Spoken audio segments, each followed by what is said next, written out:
Good morning, Miss Ma'am Olivar. So, Good morning po. una pong itatanong ko, office layout for effective client satisfaction. Okay. Kung sakali ba, Ma'am, ano po yung inyong final output for this one? Um, for future reference po na our our layout, office layout will affect the how client will feel on upon having transaction on the government office. My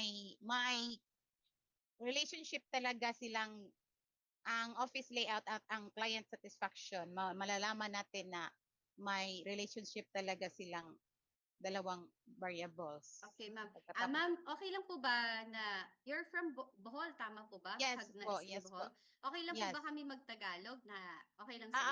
Okay Naintindihan lang, naman okay po? lang. Sige po, okay. Kala ko magdudugo yung ilong namin ni Ma'am Jay sa pag english eh. Kasi baka hindi kayo masyadong ano sa Tagalog. Ma'am, ano Okay. pong local government office yung ating ini-investigate? Ano po ang lokal ng Dito inyong po sa study? local government of Hagna po, dito sa aming municipality. Municipality po. Okay, sa Oo. mayor's Kuya, office yun, ma'am? Oh, yes, excuse ma'am. me. Apo. Miss Alivar, nare-record mo ba yung ating ano? Hindi Paki-suyo, po. paki-record. Ayan, anak, paki-record Parang muna. naka-record po, ma'am siya. Recording. Naka- Naka-record naman? Okay. Opo. As in, Opo, record. Thank Na you. ano, opo. So, in particular, anong government office? Sa mayor's office pa ito, Miss Olivar? ako po na I'm currently working at Hagna Waterworks Waterworks, okay. system under the municipality of Hagna. Okay, Ah. so doon po particularly sa office ninyo yung tinitingnan natin, ma'am. Ano po? Oo. Okay po. So, siguro ma'am is be specific about the locale or the location of your study. Hindi po basta local government office lang. Specify po natin kung anong government Okay. office. Ano ma'am? And punta na po ako sa objective. This will be, hindi naman po ito katagalan. Ano? So I can see in your objective na you have three. Ang una is how is the office layout of the local government of Hagna assessed in terms of siguro ma'am, baguhin lang natin yung phrasing ng inyong objective. Instead na question, gawin natin siyang statement in statement form. Ano ma'am? So, example for statement form for your objective number 1, gawin natin to assess the office layout of the tapos sabihin niyo ma'am kung anong local government office yung ating iimbestigahan. Ano po? To assess the office layout of anong government office yon with respect to the variables that you included are the following. So, design, workflow, and signage. I think nagtutugma naman sa office layout yon. Ano po? So, we have design, workflow, efficiency, and then signage and wayfinding systems. Pwede nating improve ng konti. Ano, yung sa signage po. Kasi very vague yung signage. Parang nung binasa ko yung signage, ang naisip ko is signage sa labas ng building. So I guess you're talking about signage dito sa loob. Ano po, direction kung saan sila pupunta. Halimbawa, Opo. ano yung mga steps na susundan nila in the processes. Ganun po ba, Ma'am Olivar? Yes po. Okay po. Sige, i-improve natin. Gawin natin siyang signage and wayfinding systems. So, ang kasunod niyo ma'am na inilagay sa inyong objective ay how do clients evaluate their satisfaction with the local government office in terms of trust, complaints, and feedback? To be honest, ma'am, hindi po related yung objective number 2 mo sa iyong objective number 1. So, kung tinitingnan po natin, paano naaapektuhan ng office layout yung, ano nga ba yun, yung office layout dun sa service na ibinibigay ninyo. Siguro ma'am, mas gawin nating mas specific yung objective number 2. Mas i-relate natin siya. Ano po? Kasi parang yung na-identify ninyo na objectives ay hindi masyadong related. So in terms of sabihin natin, kasi this is about functional and operational function and operation of your office. So pwede natin ma'am tingnan dito is probably uh, teka nga, ano ba natin pwede dito? In terms of client satisfaction, Dali ma'am, iisip muna ako.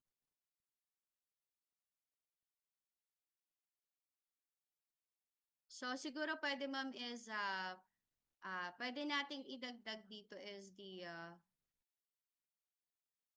queue management system in terms of pagpila and then staff proximity to service points. Kumbaga ang titingnan natin is yung ease ng pag-interact ng ating mga staff at pag-assist sa ating mga customer. Kasi minsan may layout na hindi na ma-maximize yung use of space. Ma'am, ganito po. I-yield ko muna yung floor kay Ma'am J. Lorne. Itatype ko lang po yung mga pwede nating baguhin for objective number 2. So, Ma'am J. Lorne, sa'yo po muna habang inaayos ko yung objective number 2 ni Miss Olivar.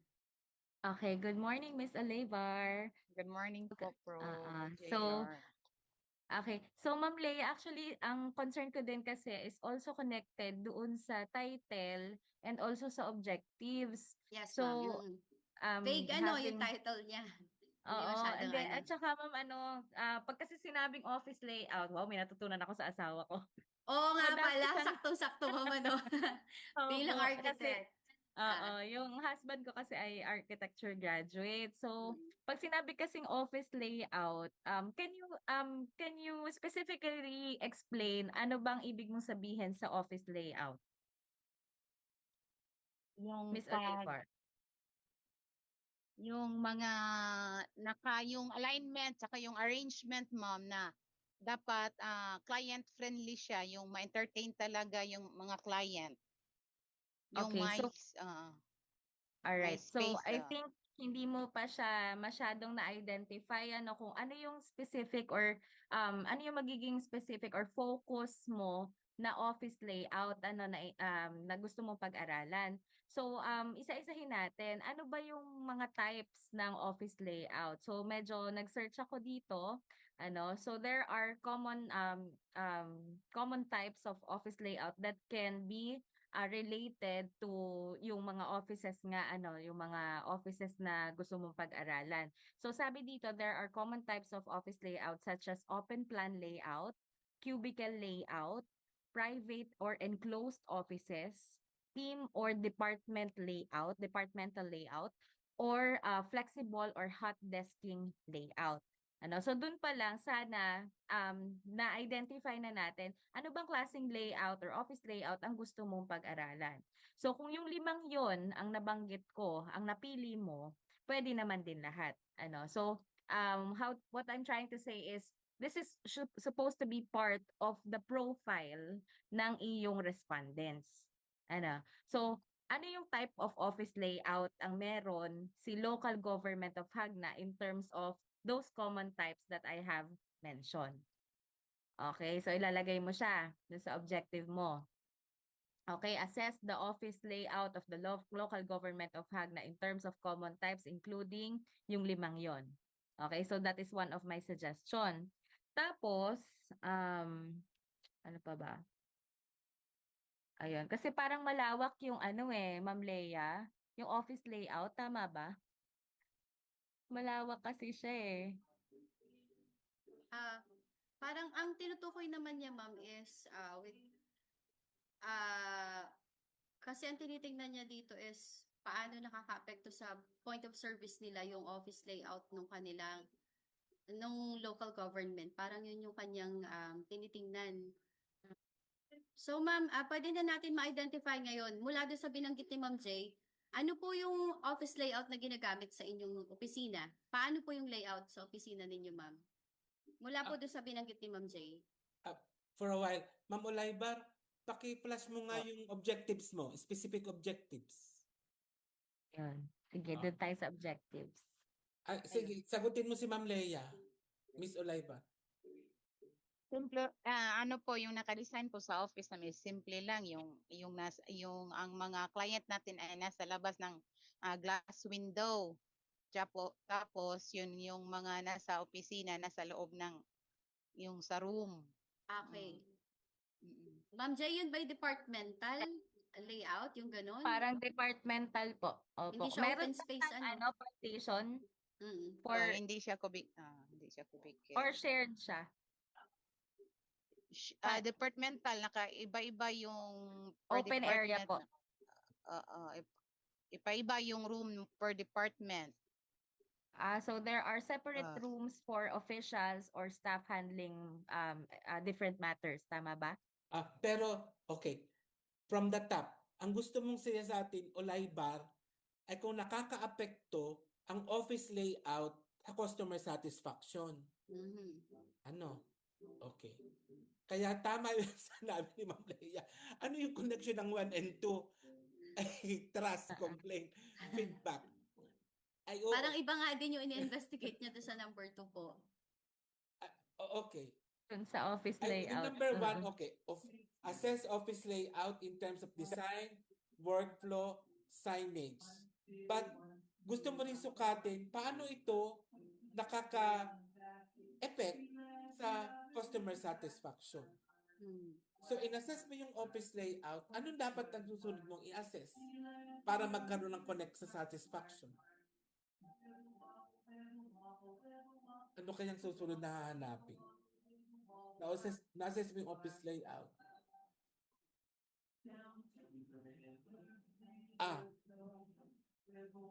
So, in-assess mo yung office layout in general, and then pwede mong number 2, i-assess mo yung office layout in relation sa trust, in relation, mali yung, tsaka complaints, feedback.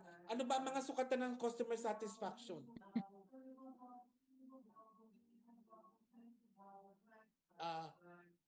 O wala nang subdimension yung satisfaction? Lahat na. Halimbawa, accessibility, ease of movement, yung signage. Din pwede pong experience-based yung gamitin for client satisfaction. Halimbawa po ay susukatin po natin yung client satisfaction in terms of the physical environment or yung tangible environment po. So, medyo related po yun dun sa kanyang office layout. Pwede din po Okay. yung Agree na ako communication dyan. quality. Halimbawa po, kasi sabi ni Miss Olivar is may salamin, ano po, Miss Olivar, may pagitan yung kliyente at saka po yung opisina, nasa window lang sila. So, pwede natin pong i-assess din, suggestion po is communication quality. So, through the glass po ba, maayos ba na i-communicate ng staff yung kanilang mga ipinapahatid at nakakaintindihan ba sila nung kliyente? So, pwede pong communication quality. In terms of accessibility po, physical accessibility, pwede din. Okay, so dalawa na. Opo. Ano na nga ba? Una po is yung physical environment mismo, signage and navigation, seating and space. Meron po ba kayong halimbawa, pag marami po yung customer, nakapila sila, meron po bang sapat na upuan? Meron po bang sapat na space for elderly, halimbawa, for persons with or differently abled? Yung signage and navigation po, malinaw ba yung halimbawa is saan yung step process 1, process 2, process 3, and so on? Yung ganun po. Ano, ma'am? Ma'am, Yes, sorry, Jane. excuse lang po. Pwede po natin hatiin yon into 2. Pwedeng physical factors and psychological factors Yun. that can affect customer satisfaction. So sa physical factors, doon na siya, Yung doon na nabanggit yung, na, ma'am. yung nabanggit mo ba, may lighting, seating and comfort, signage, noise level, and then for psychological factor, edi search na lang tayo. Ayun. So isa-isahin na lang natin. So, Ganap yung Ayun. related doon na psychological factor. Agree ako So, lahat dyan. Pero, Oo. ibig sabihin, wala na tayong dalawang objectives. Isang objective na lang yan. Tapos, ang first objective na lang natin, profile. Ang third Opo. objective, significant difference. Tama Okay po. Ayan, yan Correct. na lang. Sige po din. Yan. Huwag na tayo mag-relationship. Kasi maghahanap pa tayo ng dalawang variable, dalawang main variable. Ay, ang hinap-hanapan. Oo. Physical factors and psychological factors na lang ikaw mag-focus. Yun na lang, dalawa. So, physical factors, pwede na natin sama, Ma'am Jay, design, workflow, and signage. Lahat And then na po. psychological ay isasuggest natin, lalagay natin sa papers niyan. Ang pwede po Pero ang ay suggestion ko, Ang konti naman pag dalawa, himayin na yun. Katulad ng Kumbaga, mga sinabi nyo, may mga navigation ako narinig. May accessibility, quality, etc. Yun. Baka Ay, himayin makahanap po. tayo ng mga 4 to 5 or 6 na Miss Olivar, anong gusto, saan mo gusto mag-focus? Physical or psychological? Para himay-himayin na natin. Hindi. Ang focus natin ay customer satisfaction, effect, effect ng office layout on customer satisfaction. Anong dimensions ang pwedeng silipin? Pag dalawang na yun yung psychological at saka yung ano kanina, psychological at saka Physical po. Physical po. Physical Oh, at ay psychological. parang masyadong generic pa rin. Himayin pa natin yun. Oo. Sige po. So, Ay, di. sige, mag-suggest kayo ng mga 4 hanggang 5 or maximum 6. Pwede po akong magbigay ng tig-2 po dun sa O sige. nabanggit ko. Ay di, kung physical, ay di pwedeng pag office layout, pwedeng yung seating and comfort. O hala, And then- ilista mo yan, Oliver. Seating and comfort. Ayun. And then yung, ano bang pwede pa? Signage or wayfinding. O signage. At saka, Ayun. ano yun? Tapos Signage and wayfinding. wayfinding po. Ayun. Tapos sa psychological, pwedeng, hindi, staff lang, ano tawag dito, office layout lang kasi eh. Teka lang Ay, yung mga lighting, Lighting, pwede din po. visibility, Apo. or in general aesthetics ba yun? O hindi? At Hindi saka under- po accessibility or safety, Ayan. yung may mga ramp, walkways para sa mga PWD. Okay. Ayun. O accessibility, lighting and visibility, o dalawa na lang. Ano ba Seating kaya? and comfort. Tsaka, Ergonomics. Yan. Ma'am, pwede nating isama yung acoustics or noise level. Pwede Kumbaga din ay po. pag nagdadami yung tao, Agree. gaano kaingay na siya. Tsaka in terms of privacy for conversation, meron pa bang ganyan? Or dikit-dikit na sila masyado? Ayan, pwede din po. Ano na na-identify? Pakisabi nga, Oliver. Seating and comfort, signage and wayfindings, lighting and visibility, Accessibility. accessibility and safety, Mm. yung acoustic and ano ba yun? Sounding, Noise level, ma'am. Acoustics and noise Noise. level. acoustic and noise level. Nakakapag-usap pa ba sila ng maayos? Baka nagsisigawan na sila doon, halimbawa. Mm-mm. Pasok na po sa acoustics and noise level yung privacy ng conversation. Okay. May isa pa tayong nalimutan. Pinaka-importante, pang-anim. Safe and security. Dapat Apo. kahit anong office, you should Opo. be safe and secure. Dapat ganun. Oo So, nga po. ayun, meron ka ng 6. So, ang number 1 mo, profile in terms of, para may binanggit na kanina, meron ba? Wala, dun po sa isa yun din. Pero pwede Okay. po mag-suggest, isasama na lang po sa paper yun, demographic profile ng respondents. Pero Miss So, Olivar, ano na pala natin, sino ba yung papasagutin mo? Sino-sino yung papasagutin mo? Clients nyo? Nag-transact ng LGU. dapat clients. Oo. Ano, ma'am, ililinawin ko lang, ano po ba yung service na ino-offer nung office ninyo? Kasi sa office ninyo, ikaw mag-aano, ma'am, di ba? Mag-receive ako ng payment ng water bill. Payment ng water bill. Okay. Oo. Sige, sige. Para lang alam natin ma'am paano natin ipo-profile sila. Okay po.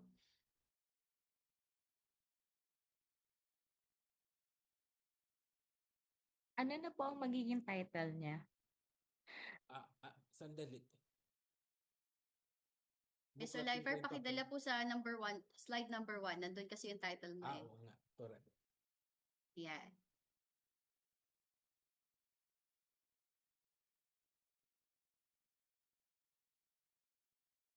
Perceived effect of office layout on customer satisfaction. The case of a local water utility ano ba? Company ba ang tawag dyan? Agency or what? Ma'am, ano po pangalan nga ng office ninyo? Agna Waterworks System. the case of local waterways system din. Ano po? Or ano na po natin yung HAGNA. Of a local water utility company na lang. Perceived Sa effect of loob na lang yung Hagna Waterways Hindi po i-mention. Okay. Local water utility company. company. Private company yan, ano? Ma'am, hindi government? Government po. Government. Oo. Of a local water utility provider na lang. Sa halip na company. Pakiulit mo nga, Ulaybar, ang title. Hindi ko na sundan. Perceived effects on, hindi ko na sundan yung Perceived yung effect of of office layout on customer satisfaction.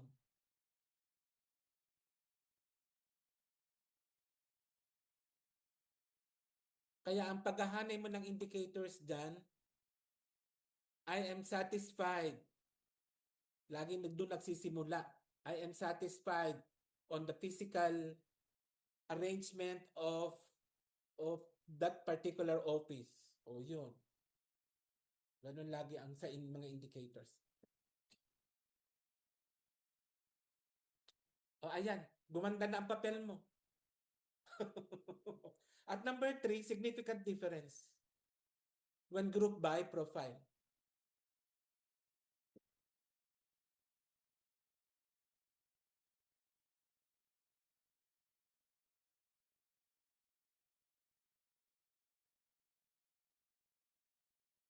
Shall we hear from Professor Alba? The verdict? Okay po. Tatanggapin ba o uulitin ba? Ni Ma'am Olayba? Pwede pong last question. Yeah, sure. Jayla. Okay, so gusto ko lang clarify, hindi lang naka-clarify kanina. Ano yung magiging output mo dito? Oo. Correct. Oo. pag may pagbabago in the future na yung study ko ay ma-influence na mag-change ng ng office layout. So, office layout, Oo. suggested office layout. Ang magandang... sige, Ma'am Jaylor. So, ibig sabihin you're going to propose a new design or office design, tama ba?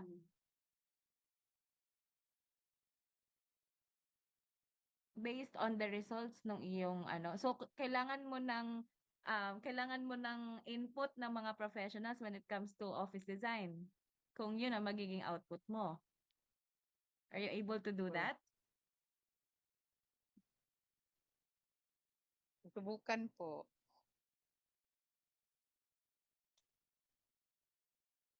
Ma'am Leia, what do you think? Or pwede ring enhancement plan na lang. Kung bawa na nakita mo na mababa ang customer satisfaction on the lighting and visibility. O paano mo i-enhance yun? Tapos Enhancement. napagtanto mo rehab din yung- na mababa ang customer satisfaction when it comes to safety and security. O paano ma-enhance yun? Sa halip na mag-develop ka ng design, kasi hindi ka naman architecture, at ibig sabihin ano ka pa ng professional. Pwede pong mga, let's say, policy or procedural output Ayan, na pwede rin. Opo. That can, pwede pong mga written guide or standards or recommendation entitled po, ito po yung title lang nung major final output na suggestion ko. So, client-centered office layout improvement guidelines for Ganda. LG. Very good. Oo. Yun. Ganda. Para hindi siya more on architectural side po magiging Oo. kanyang output. Ang ganda. Ayan. I-chat Okay. mo, Jaylon, para Apa. maintindihan lalo. Sige. Chat ka po ngayon. Yeah. Any other additions? None na Ayan. po on my... Sige, Professor on my side. Alba, Okay verdict po. So, sa palagay okay. mo. Ms. Olayvar, base naman siguro sa ating mga naging discussions ay may clue ka na, no? So, in behalf of my co-panelist, Professor De Chavez, and of course your research advisor, Dr. Baldovino. We are inclined to accept your Oh. research proposal. Congratulations, provided that you Congratulations. should make the necessary revisions as suggested during your presentation. Thank you po. Congratulations! Thank you. Congrats. Thank you po. Congratulations.